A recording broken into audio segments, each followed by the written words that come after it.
Alright, so hello everyone, my name is Edward Destin. Today I'll be doing my membership speech on my journey through the Air Force.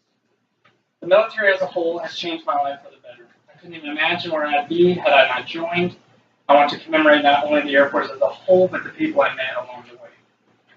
I was nervous about being shipped off to basic training. It was obviously unfamiliar territory and everybody always gets nervous about something new in their life happening. As soon as I got there, the typical horror story, everyone yelling, screaming, crying, it all happened. 2 weeks in, my drill sergeant made me squad leader over 15 people, so that was a huge, now I'm responsible for the people below me, and it was a nightmare because there was a lot of grown men that want to act like kids. It was a disaster.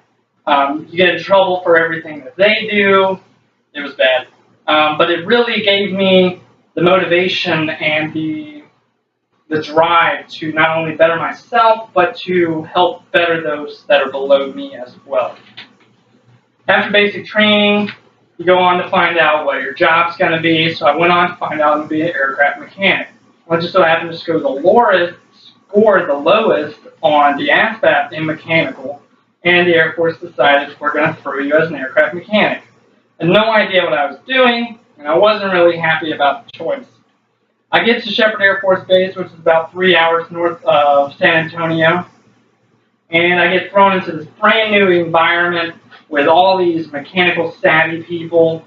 The Air Force has a way of just throwing you into a new world and expecting you to survive.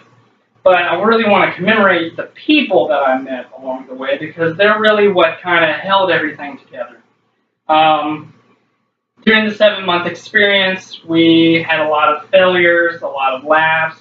We had a couple accidents along the way. But through it all, we all became lifelong friends and became amazing mechanics along the way.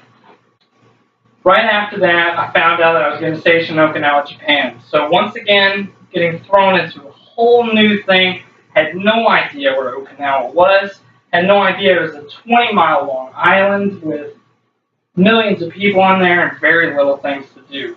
I was completely nervous about being shipped across the world, away from family and friends, only 19 years old. It was extremely just nerve-wracking. My first sergeant really came into my life and kind of helped me steer and was like, hey, this is where your house is going to be, this is where you're going to work, all that kind of stuff.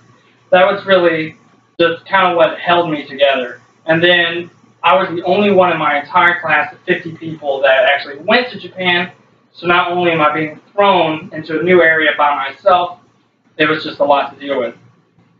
The military does have its good and its bads, and they do the best they can to take care of you, but it's really the people that you meet that are actually worthwhile. Being stationed in a foreign country is one of the most stressful things in the world. I wasn't able to speak the local language. Japan is completely different as far as customs, traditions, currency, just the way everything works. But I met a group of people. Once again, people are always what really holds the Air Force together. They really brought me into their group right away and taught me everything I needed to know to make it through. If it wasn't for them, I would have just been a brand new kid lost on an island with nothing to do. In conclusion, I just want to thank the military and the people that really opened so many doors. My entire education up into my doctoral degree is completely 100% paid for. I don't have to worry about it at all. They give me housing money to do it, while the VA is a whole nother problem that we'll talk about another day. They also let me explore 10 different countries while I was over there in 4 years, which very few people even have the chance to say that in their entire life, let alone when they're only 24 years old. I just want to thank the Air Force and everyone that was with me and made it an incredible journey for me. Thank you.